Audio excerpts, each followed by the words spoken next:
The Night of Shattered Glass, Theodore. Theo. Harrison squinted through his windshield as snow pelted the glass. The January blizzard had descended without warning, transforming the familiar highway into a treacherous white maze. His wipers fought valiantly against the onslaught, but visibility remained poor. Theo was exhausted after presenting his architectural designs to a potential client in Portland, and all he wanted was to get back to his apartment in Seattle.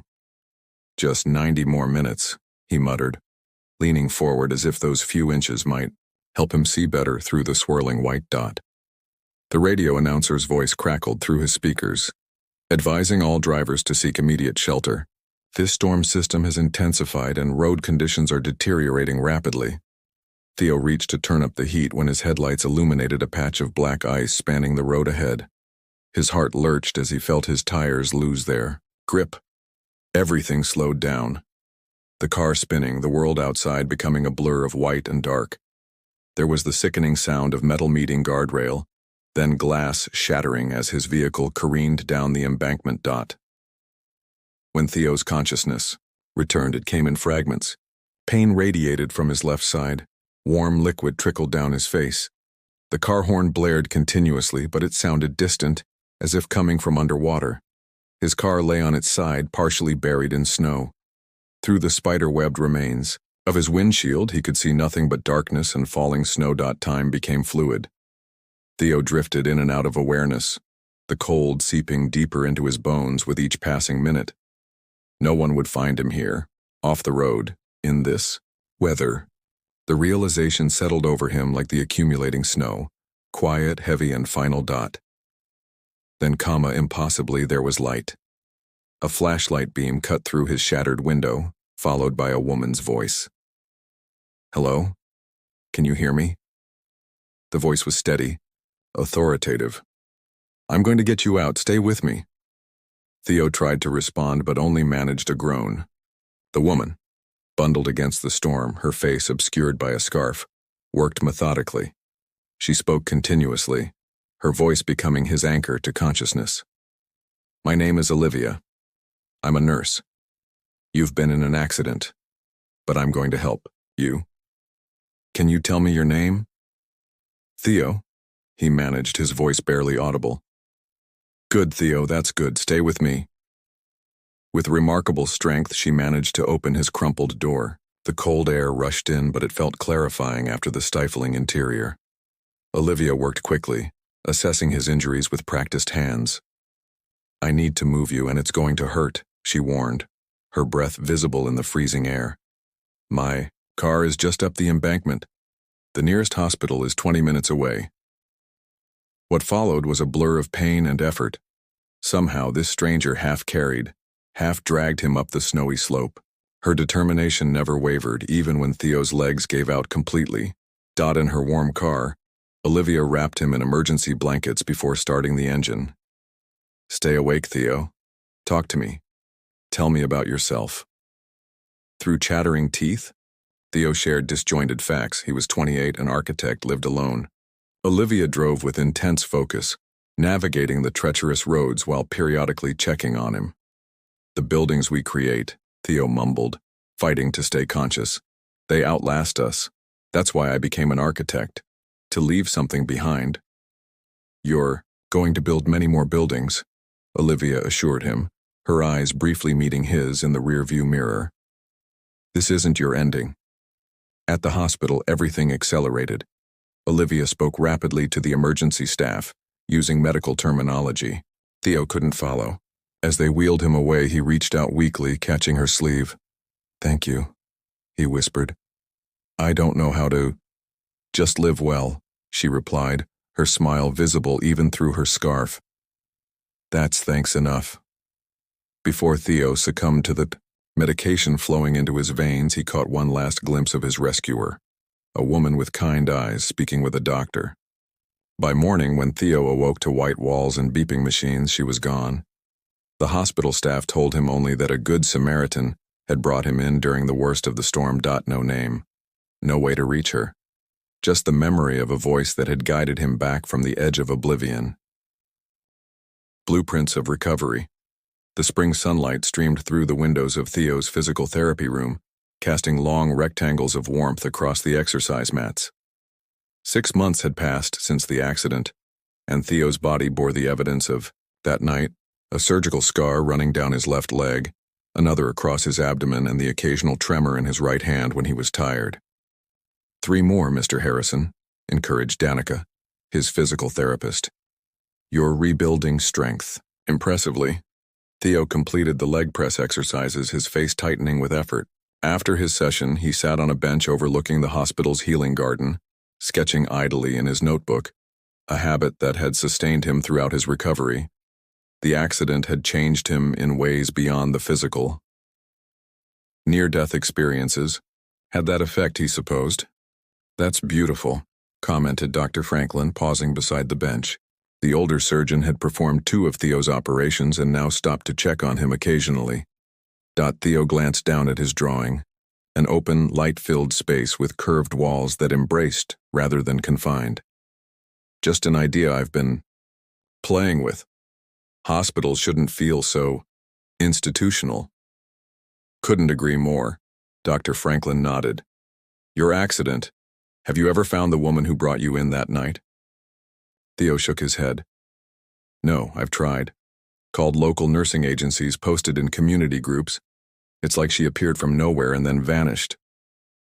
Some angels prefer to remain anonymous, Dr. Franklin said thoughtfully. Speaking of which, have you given any more thought to our conversation about the children's wing renovation? 18 months after the accident, Theo stood before a gathering of hospital board members and donors, displaying renderings of his design for a new pediatric rehabilitation center. His near-death experience had redirected not just his personal life but his professional focus as well. Healing spaces should nurture the spirit while the body recovers, Theo explained, moving through his presentation with quiet confidence. Children especially respond to environments that encourage play and imagination alongside therapy. His design, featuring interactive elements, natural light, and spaces that transformed the necessary medical equipment into something less intimidating, earned enthusiastic approval. By the following year, Theo Harrison had become a sought-after name in healthcare architecture, his own trauma-informing spaces that helped others healed at across the city. Olivia Winters adjusted a young patient's IV line with gentle hands. 8 years into her nursing career, she had recently completed her pediatric specialization, finding her true calling among the hospital's youngest patients. Nurse Liv, when can I go outside again? Asked 7-year-old Jasmine, whose leukemia treatment had kept her indoors for weeks. Soon, sweetheart, Olivia promised, tucking the blanket around the girl. Your blood counts are looking better every day. Later, during her break, Olivia sat in the staff lounge flipping through a medical journal. Her colleague, Rena, dropped into the chair beside her. You're missing the excitement, Rena said, gesturing toward the windows. They're breaking ground on the new pediatric rehab center today. The architect is quite handsome, if you're interested. Olivia smiled, but shook her head. I'm taking a break from dating, remember, after the Daniel disaster. It's been a year since that jerk, Rena countered. Not every man will propose and then disappear to find himself in Thailand. It's not just that, Olivia said. I'm focusing on my career. The pediatric intensive care certification starts next month. What Olivia didn't say was how often her thoughts drifted to people she'd helped during emergencies over the years. It was an occupational hazard of sorts, wondering what happened to them after crisis moments passed. She had learned early in her career not to get attached, to do her job and move on. There had been many, but occasionally one would linger in her memory. Like the young man in the snowstorm 5 years ago, the architect with warm eyes who'd talked about creating buildings that outlasted their creators. She hoped he had recovered, that he was somewhere designing beautiful structures that would stand for generations. Earth to Olivia. Rena waved a hand before her face. Where did you go just now? Sorry, Olivia laughed. Just thinking about a patient from years ago. You and your mysterious rescues, Rena teased. My brother still talks about how you pulled him from that hiking accident. But you never mentioned the really dramatic one, that guy in the blizzard. Olivia's expression shifted subtly. It wasn't dramatic. I was just in the right place at the right time. You drove through a record-breaking snowstorm with a critically injured stranger in your back seat, Rena pointed out. Most people would call that heroic. Olivia shrugged. Anyone would have done the same. But they both knew that wasn't true. Olivia had always been different, her instinct to help overriding considerations of personal safety or convenience. It was what made her an exceptional nurse, and what sometimes left her vulnerable in her personal relationships. As Olivia's shift ended that evening, she paused at the windows overlooking the construction site of the new rehabilitation center. Yellow excavators sat silent in the twilight, surrounding the ceremonial first shovelful of dirt. A banner stretched across the temporary fence. Harrison Designs, creating spaces that heal. Something about the name tickled at her memory, but Olivia dismissed it. Seattle was growing rapidly. New architectural firms appeared constantly. Her phone chimed with a reminder about her volunteer shift at the free clinic the next morning. Pulling her coat tighter, Olivia headed for the parking garage, unaware that the universe was slowly drawing her back toward a thread of fate she had tugged upon one snowy night half a decade earlier. In his downtown apartment that same evening, Theo Harrison stood at his drafting table, working late into the night. The hospital project had special meaning for him, a way to give back, to create something meaningful from his brush with mortality. On his wall hung a simple framed sketch, a road disappearing into a snowstorm, with a single figure standing at its edge. It was the only image he had managed to create of his rescuer, drawn from fragmented memories of the night that had changed everything. Chance encounters, the Evergreen Children's Hospital annual gala, transformed the Grand Meridian Hotel ballroom into a sparkling wonderland. Crystal chandeliers cast prismatic light over tables adorned with white orchids and silver candelabras. A string quartet played softly in the corner as Seattle's philanthropic elite mingled. Champagne flutes in hand, Theo adjusted his bow tie, feeling slightly out of place despite his tailored tuxedo. As the architect behind the hospital's new pediatric rehabilitation center, his presence was expected, but large social gatherings still made him uncomfortable. He preferred the quiet solitude of his drafting table to this world of practiced smiles and strategic conversations. Mr. Harrison? Dr. Franklin approached, guiding an older couple toward him. The Aldermans are major donors who've been admiring your work. Theo slipped into his professional persona, discussing the rehabilitation center's innovative features. When the conversation concluded, he excused himself and sought refuge near a large window overlooking the city lights. Hiding too, came a warm, melodic voice. Theo turned to find a woman in a deep blue gown, her dark hair swept into an elegant updo that highlighted delicate features and expressive brown eyes. Something about her seemed vaguely familiar, though he couldn't place why. Is it that obvious? He asked with a self-deprecating smile. Only to a fellow introvert, she replied. I'm Olivia Winters, pediatric nurse at Evergreen. Theo Harrison. They shook hands and Theo felt an inexplicable jolt of recognition. Have we met before? Olivia tilted her head, studying him. I don't think so, though your name is familiar. You designed our new rehab center, right? Guilty as charged, and you work with the children who'll use it. I do. Your design is remarkable, especially the ceiling constellations in the overnight rooms. Their conversation flowed with surprising ease. Theo found himself sharing details about his inspiration for various elements of the center, while Olivia offered insights from her perspective working directly with young patients. When the dinner bell chimed, they reluctantly parted to find their assigned tables. Throughout the evening, Theo found his gaze repeatedly drawn to Olivia across the ballroom. There was something about her, a quiet confidence, a genuine warmth, that stood apart from the polished veneer of the event. Later, as the auction portion of the evening concluded, Theo found himself bidding an absurd amount on a private cooking lesson with a celebrity chef. He had little interest in the lesson itself, but noticed Olivia's enthusiastic reaction when the item was announced. When the auctioneer declared him the winner, Theo felt a momentary panic. What had he done? As guests began to depart, he spotted Olivia near the coat check. "Congratulations on your auction win," she said. "I didn't take you for a culinary enthusiast." Theo hesitated, then confessed, "I'm actually terrible in the kitchen, but I heard you mention earlier how much you loved that chef's approach to sustainable cooking and, well..." He paused, gathering his courage. "Would you be interested in taking the lesson instead? Or, better yet, would you consider joining me? We could make it less of a disaster if we tackled it together." Olivia's surprise gave way to a genuine smile. "That's incredibly thoughtful. Are you sure?" "Absolutely. Though I should warn you, I once set pasta on fire." "Pasta, Olivia, in water." Her laughter was warm and unreserved. "Now I have to accept, if only to prevent further culinary tragedies." They exchanged numbers, and Theo felt an unfamiliar lightness as he drove home that night. Something about Olivia Winters felt important, though he couldn't articulate why. 2 weeks later, Olivia stood in Chef Gabrielle Moreno's teaching kitchen, beside Theo, both wearing aprons emblazoned with the chef's logo.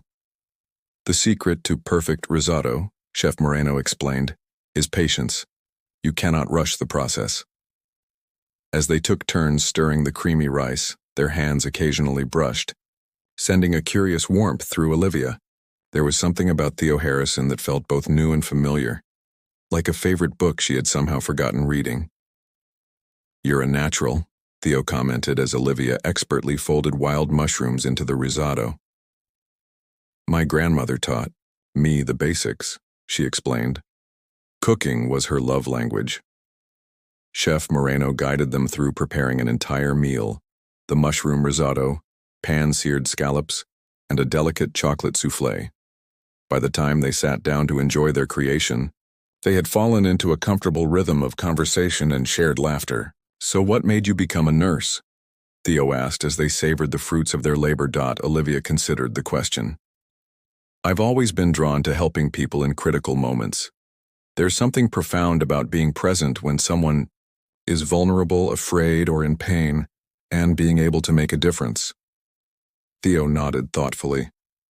"I understand that. After my accident 5 years ago, the medical staff, they became my lifeline, especially during those first critical hours." "You were in an accident?" Olivia asked, her fork pausing midway to her mouth. "Car crash during a blizzard. I went off the road on my way back from Portland." Theo's expression grew distant.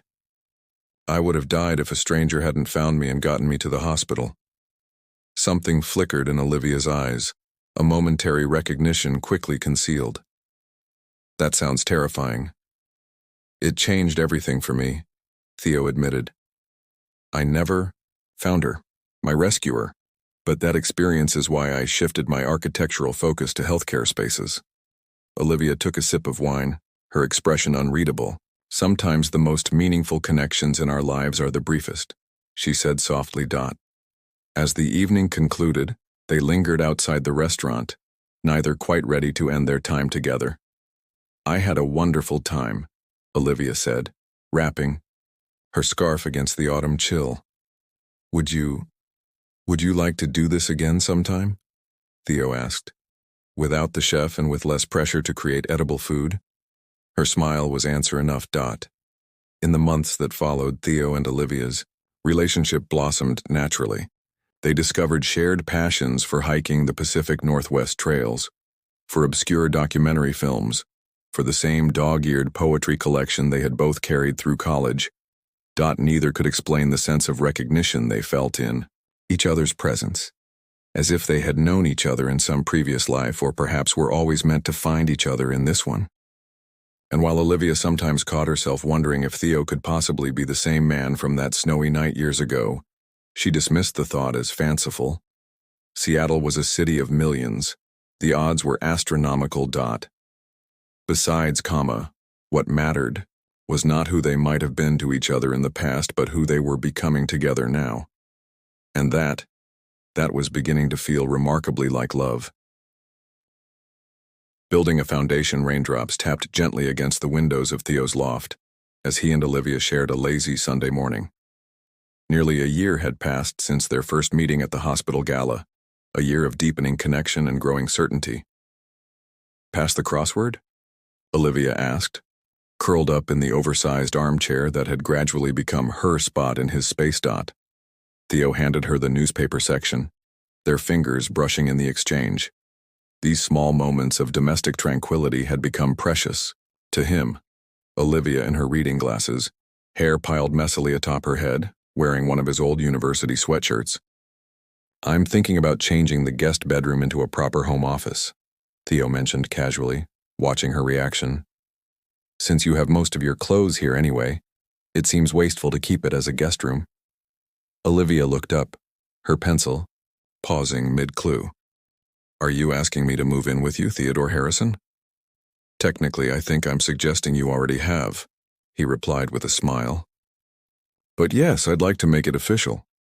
Olivia set aside the crossword and moved to sit beside him on the couch. "I'd love that, but you should know I come with considerable baggage." "Your collection of medical textbooks? I've already reinforced the bookshelves."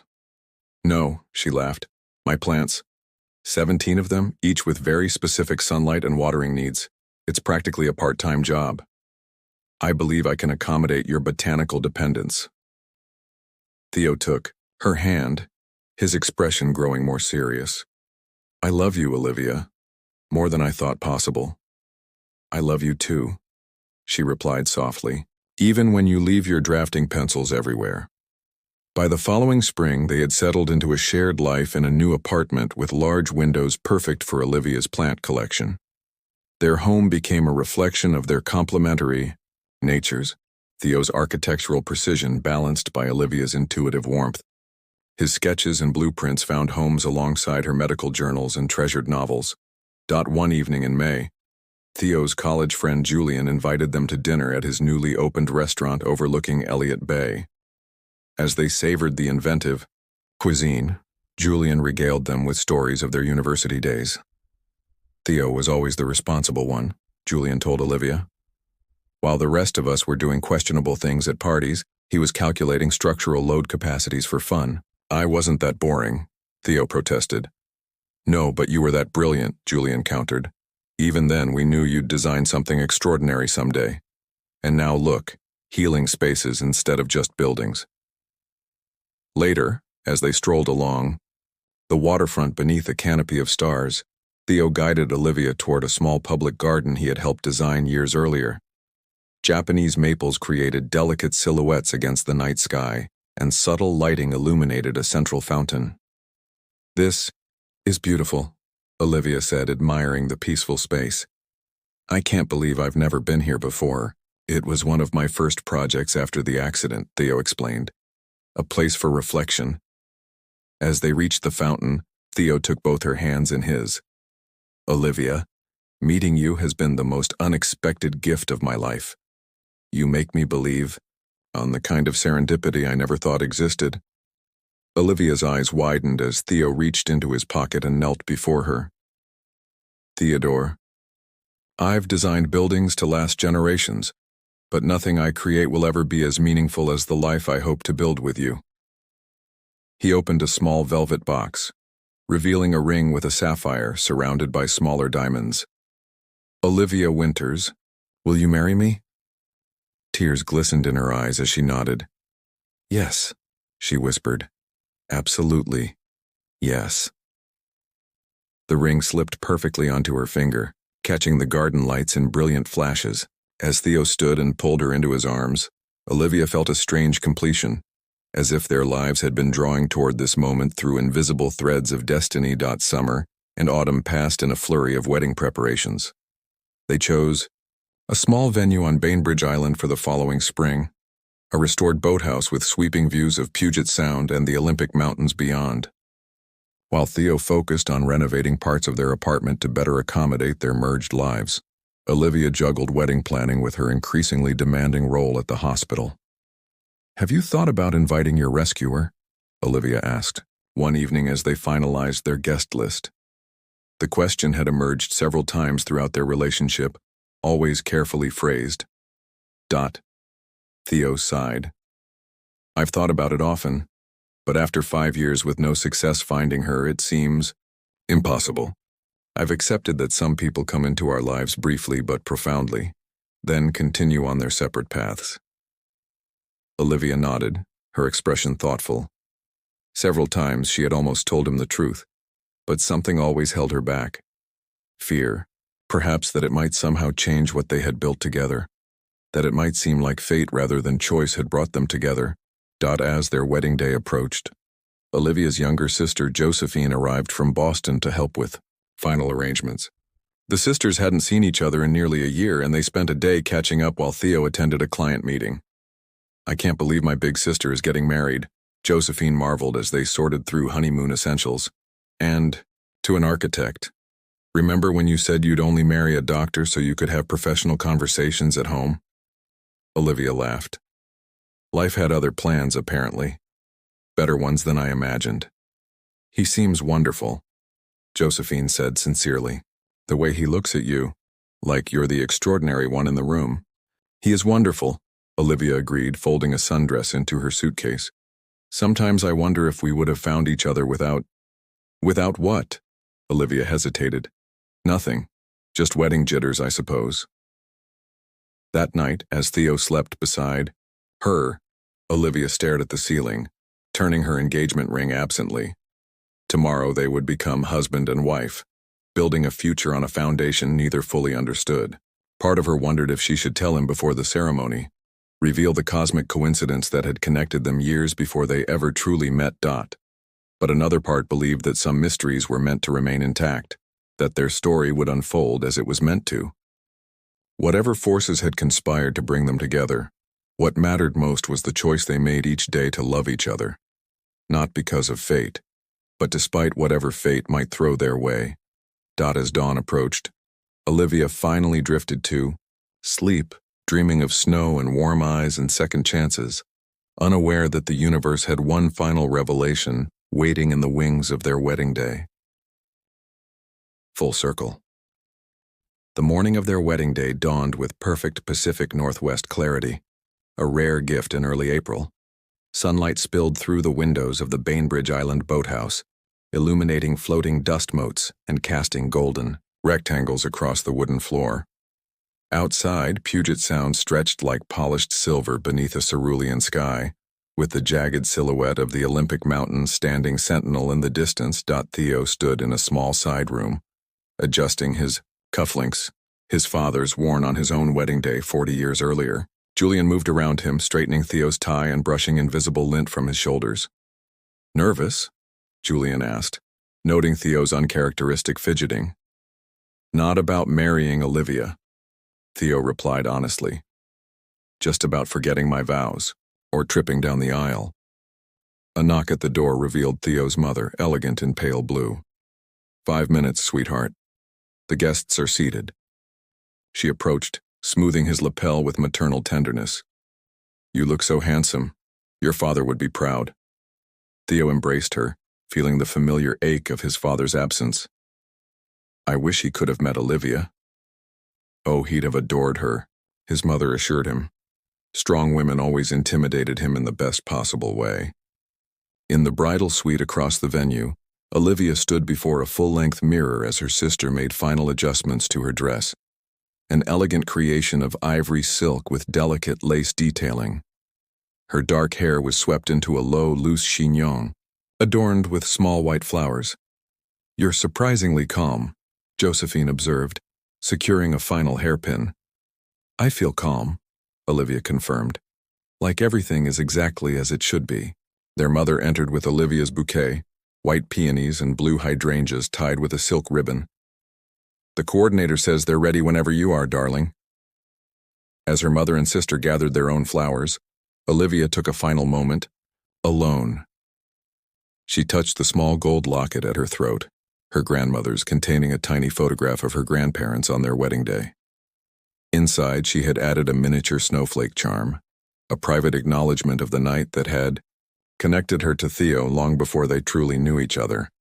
The ceremony space had been transformed into an intimate woodland scene, with trailing greenery and clusters of white flowers creating a natural cathedral effect. As the string quartet began playing, Guests turned expectantly toward the entrance. Theo took his position at the altar, heartbeat quickening as the procession began. When Olivia appeared on her brother's arm, Theo felt the world around him recede. She moved toward him with quiet grace, her eyes never leaving his. In that moment, he knew with absolute certainty that whatever forces had aligned to bring them together, chance, fate, or simple human connection, he would spend his life grateful for their convergence. The officiant, a longtime friend of Olivia's family, spoke warmly about commitment and partnership, about choosing each other anew each day. When the time came for their vows, Theo and Olivia faced each other, hands joined between them. "Olivia?" Theo began, his voice steady despite the emotion behind it. "Before I met you, I understood structure and form, but you taught me about foundation, about what truly supports a life well lived. You've shown me that the most enduring architecture is invisible: patience, kindness, forgiveness. I promise to build our life together with the same care and intention I bring to my designs, to create spaces for both joy and solace, adventure and peace." Olivia's eyes shimmered as she responded, "Theo, you came into my life when I least expected but most needed someone who understood the balance between helping others and nurturing oneself. You've taught me that heroism isn't always found in dramatic moments but in daily choices to be present, to listen, to care deeply.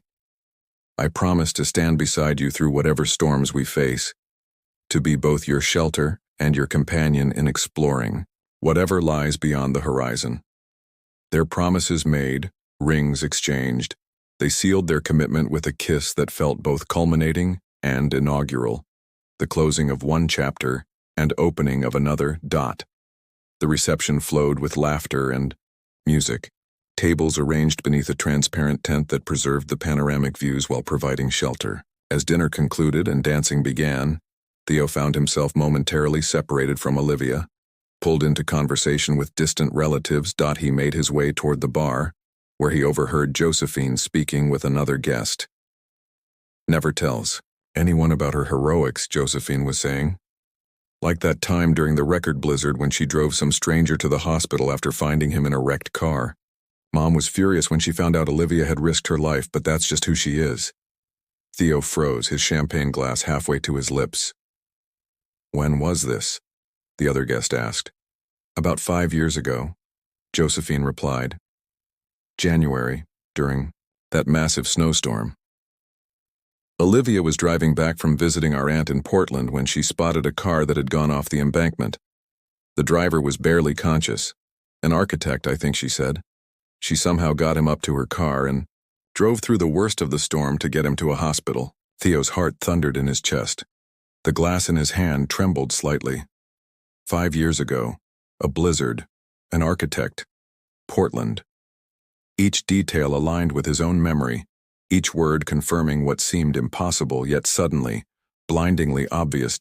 He set down his glass and moved through the crowd with newfound purpose, searching for Olivia. He found her on the small deck overlooking the water, taking a moment of quiet amid the celebration. "There you are."